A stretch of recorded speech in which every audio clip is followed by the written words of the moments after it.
A mi hermano querido, qué alegría saludarte, abrazarte. Me siento feliz por tu participación cuando entras a los comentarios y registras tu pedido de oración.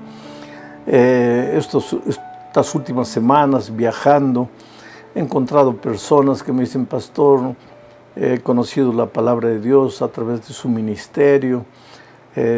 Algunos me dicen: pastor, coloqué en los comentarios un pedido de oración y yo sé que miles de personas están orando por mí y Dios ha respondido la oración. En fin, es muy bueno saber que somos una gran familia, una familia gigantesca esparcida por todos los países hispanos del mundo, y algunos que no son países hispanos, pero hay colonias hispanas. A veces se encuentran en los viajes, en los aeropuertos, en los aviones, personas que me dicen: pastor, yo escucho su comentario siempre.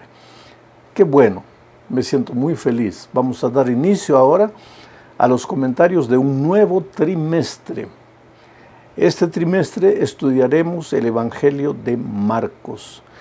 Lección número 1 para el 6 de julio del año 2024. El título de la lección es El comienzo del Evangelio. El propósito de esta lección es presentar al autor del Evangelio de Marcos. Tú sabes que existe un solo Evangelio, el Evangelio del Señor Jesucristo. Pero hay 4 versiones diferentes. Mateo presenta su versión, la versión de Mateo. Marcos presenta su versión, Lucas también y Juan también. 4 versiones diferentes, pero es el mismo Evangelio del Señor Jesucristo.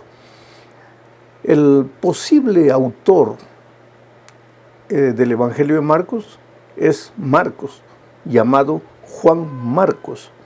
¿Por qué digo posible? Porque algunos comentaristas, algunos estudiosos, creen que en realidad el verdadero autor del Evangelio de San Marcos fue Pedro, que le contó todo a Marcos, porque tú sabes que Marcos no fue discípulo del Señor Jesucristo. Marcos no estaba entre los 12. Posiblemente, muy jovencito, tal vez adolescente, estuvo entre la gran multitud que acompañaba al Señor Jesucristo por diferentes lugares. Pero no tenemos registro de que Marcos haya tenido relación personal con el Señor Jesucristo mientras él desarrollaba su ministerio en esta tierra. Entonces, vamos a la primera parte de este estudio bajo el subtítulo de El misionero fracasado. La primera vez que encontramos a Juan Marcos es por ocasión del libramiento de Pedro. Tú sabes que Pedro estaba preso y un ángel lo liberó una noche. Y entonces, ya en la calle, por indicación del Espíritu Santo, Pedro se dirigió a una casa, a la casa de una mujer rica, en donde se reunían los cristianos, un grupo de cristianos de la ciudad de Jerusalén. Esa mujer, María, era la mamá de Juan Marcos. Ahora, ¿quién abrió la puerta cuando llegó Pedro, recién salido de la cárcel, tocó la puerta? ¿Quién abrió la puerta? Fue justamente Juan Marcos, que era un jovencito.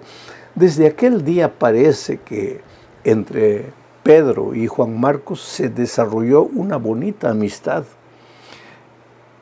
Seguramente que pues Pedro llegó allí, contó cómo el ángel lo habría librado milagrosamente de la cárcel, y yo imagino a Juan Marcos mirándolo así, absorto, siguiendo cada detalle de la historia. Y Juan Marcos se tornó un admirador de Pedro.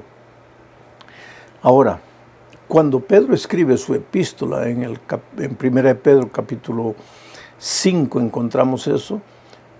Pedro le llama a Juan Marcos mi hijo, mi hijo. O sea, había una bonita relación entre ellos. Y es en esos años de amistad, en esos momentos de confraternización, de amistad, de intercambio de ideas, de diálogos, que seguramente que Pedro contó detalles de su vida al lado del Señor Jesucristo para Juan Marcos. Y eso llevó a Juan Marcos a escribir la historia. Parece que la epístola de Marcos fue escrita desde la ciudad de Roma, cuando Juan Marcos se encontraba ahí. Y Juan Marcos, como ya dije, escribió para los romanos. Mateo escribió para los judíos. Mateo presenta al Señor Jesucristo como el Rey. Juan Marcos presenta al Señor Jesucristo como el siervo, pero no como el siervo de los hombres, sino como el siervo de Dios, que vino a esta tierra a cumplir un ministerio en favor del ser humano. Bueno, la siguiente vez que encontramos a Juan Marcos es en Hechos capítulo 5, versículo 13. Y voy a leer el texto para que ustedes entiendan por qué el autor de la lección coloca a Juan Marcos aquí como el misionero fracasado. Dice el texto: habiendo zarpado de Pafos, Pablo y sus compañeros arribaron a Perge de Panfilia. Pero Juan, y se refiere a Juan Marcos, apartándose de ellos, volvió a Jerusalén. Este era el primer viaje misionero de Pablo.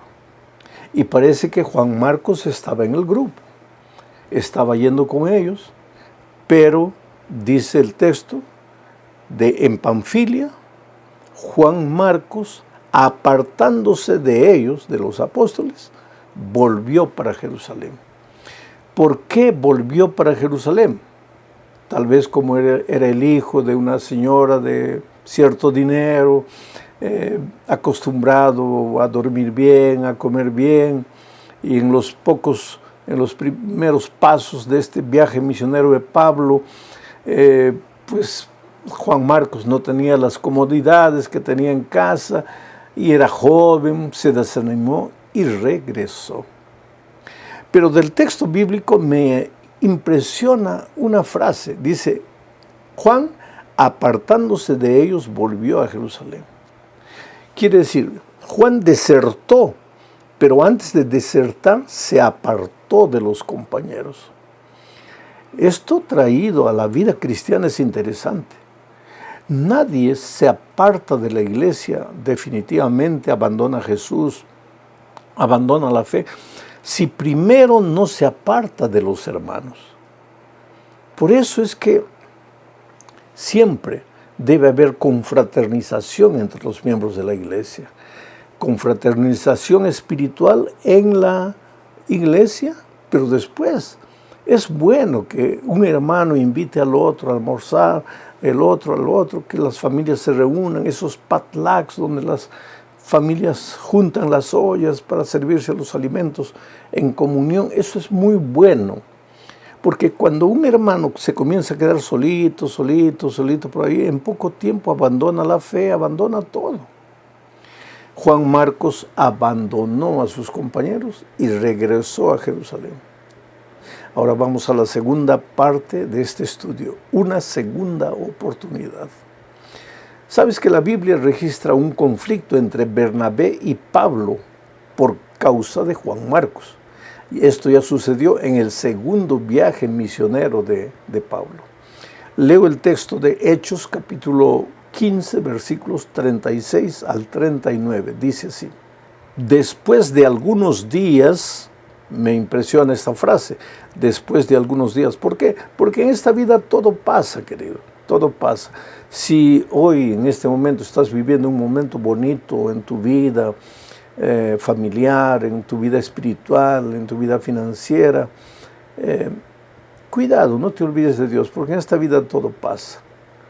Pero si por algún motivo has fallado, has caído, has cometido errores, estás triste, estás avergonzado, tampoco te desesperes, porque en esta vida todo pasa. Sigo leyendo el texto. Después de algunos días, Pablo dijo a Bernabé: volvamos a visitar a los hermanos en todas las ciudades en que hemos anunciado la palabra del Señor, para ver cómo están. Y Bernabé quería que llevasen consigo a Juan, se refiere a Juan Marcos, el que tenía por sobrenombre Marcos. Pero a Pablo no le parecía bien llevar consigo al que se había apartado de ellos desde Panfilia y no había ido con ellos a la obra. Y hubo tal desacuerdo entre ellos que se separaron el uno del otro. Bernabé, tomando a Marcos, navegó a Chipre. Qué interesante, queridos. En el segundo viaje misionero de Pablo sucedió esto que acabamos de leer. Bernabé, que era también tío de Marcos, quería llevar a Marcos de nuevo. Pero Pablo dijo, no. La primera vez nos abandonó, se fue, regresó. Él no está preparado para la obra misionera. Pero Bernabé dijo, vamos a darle una segunda oportunidad. Es un joven, él tiene que aprender. Y hubo un conflicto entre Pablo y Bernabé, de tal manera que se separaron. Bernabé, llevando a Juan Marcos, se fue por una ruta y Pablo se fue por otro camino. Aquí hay lecciones que tenemos que aprender. En primer lugar, dos hombres de Dios, porque Pablo era un hombre de Dios, Bernabé también. Pero dos hombres de Dios muchas veces no tienen la misma idea. Y el hecho de que piensan de manera diferente no quiere decir que uno ame menos a Dios. Apenas que Dios nos ha creado con personalidades diferentes, con cabeza diferente, y muchas veces no concordamos en un punto de vista, no estamos de acuerdo. Aquí se separaron los dos. Pero desde mi punto de vista, ahora, lógico, ya pasaron los siglos, Bernabé estaba en lo correcto. Y porque en mi vida la lección de Bernabé me ha ayudado mucho. Tú nunca pierdes por darle una segunda, una tercera oportunidad a las personas.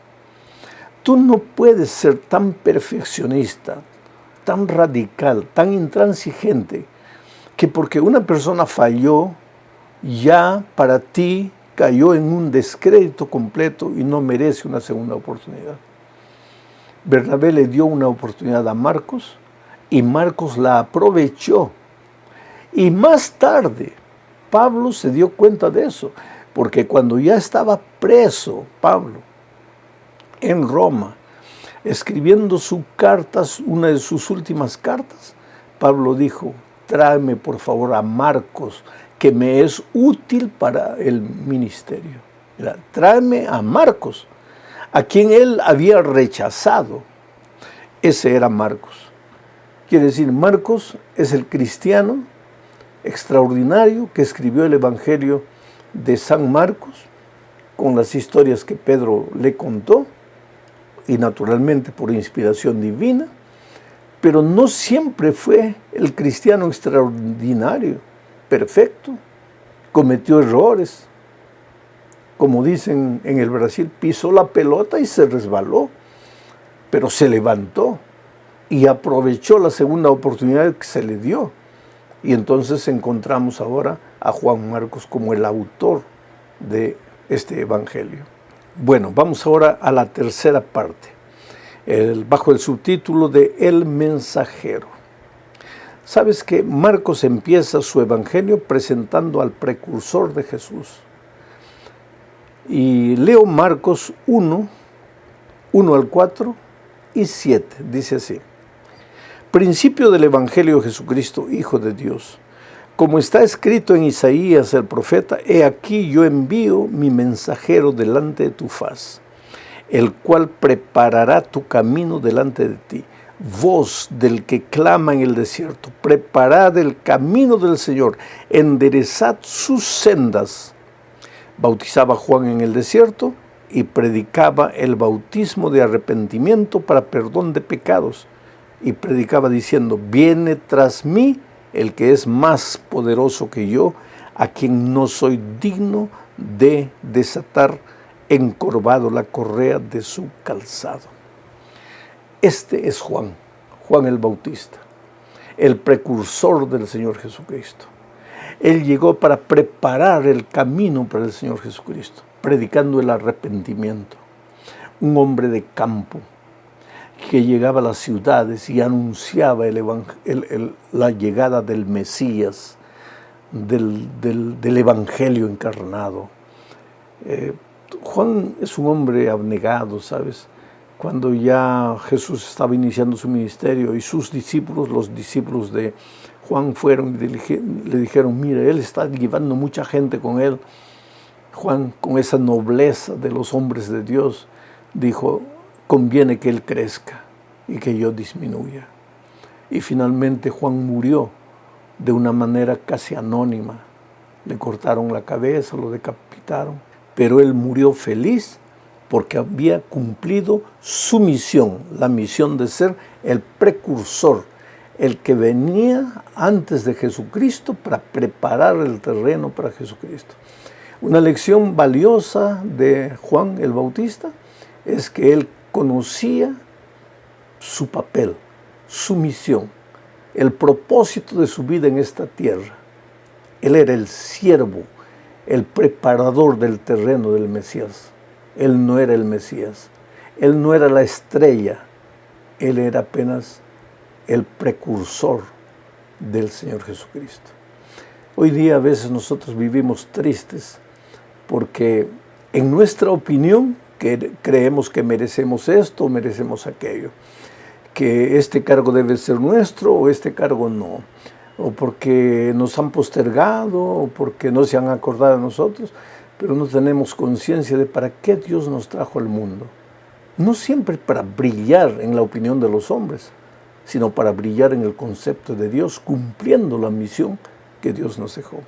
Vamos a la cuarta parte del estudio, hablando del bautismo del Señor Jesucristo.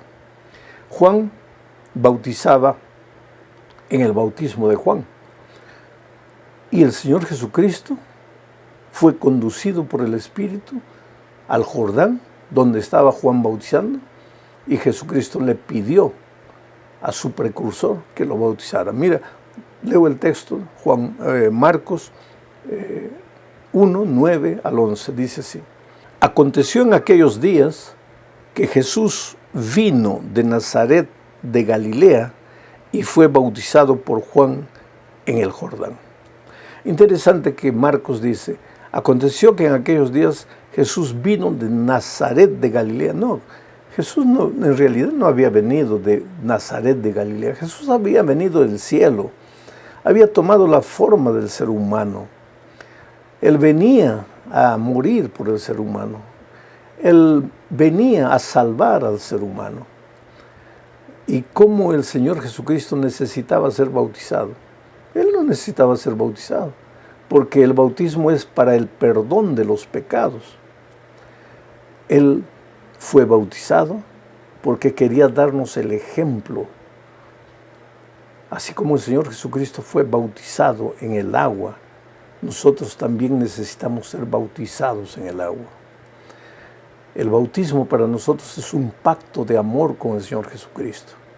Si tú dices que has aceptado a Jesucristo como tu Salvador, debes entrar al tanque del bautismo para ser bautizado. Sigo leyendo el texto. Aconteció en aquellos días que Jesús vino de Nazaret de Galilea y fue bautizado por Juan en el Jordán. Y luego, cuando subía del agua, vio abrirse los cielos y al Espíritu como paloma que descendía sobre él. Interesante, Jesús está siendo bautizado y ahora aparece el Espíritu en forma de paloma. Jesús y el Espíritu. Y vino una voz de los cielos que decía, tú eres mi Hijo amado, en ti tengo complacencia. Ese es el Padre.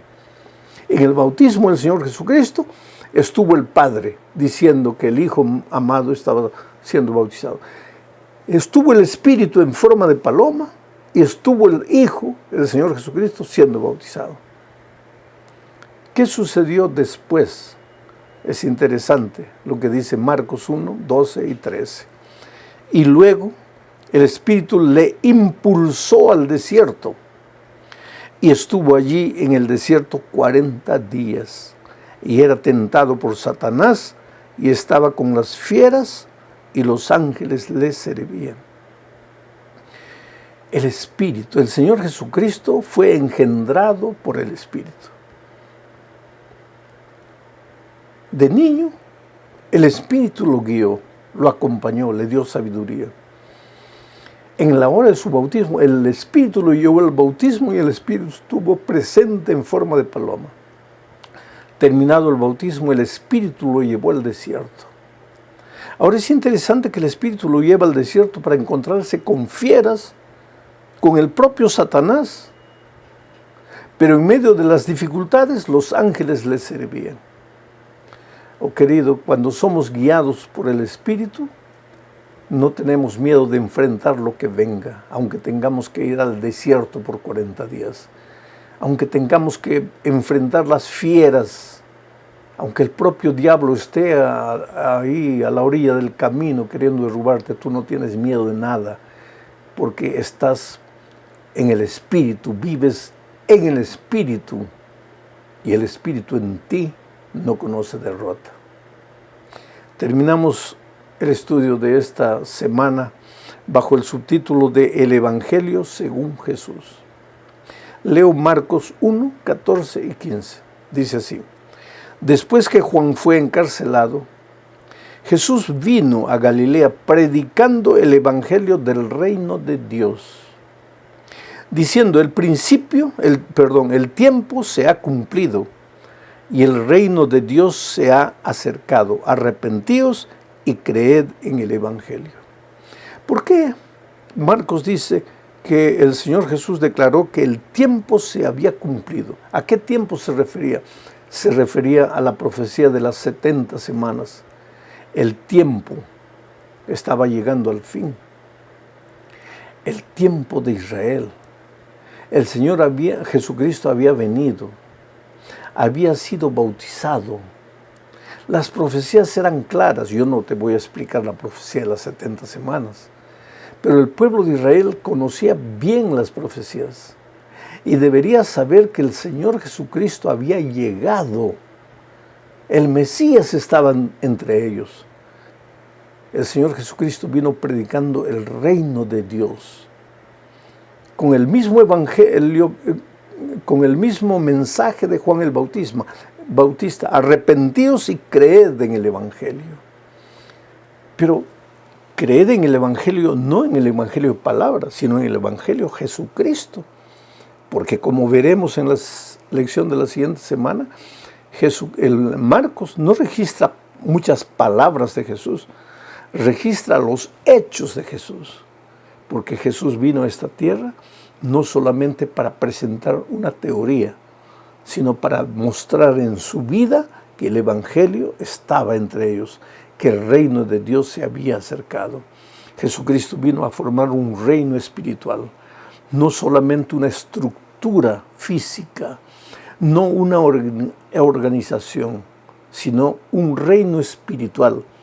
Ese reino espiritual de Dios, mientras estemos en esta tierra, pues necesita de edificios, de templos, de bancos, de pianos,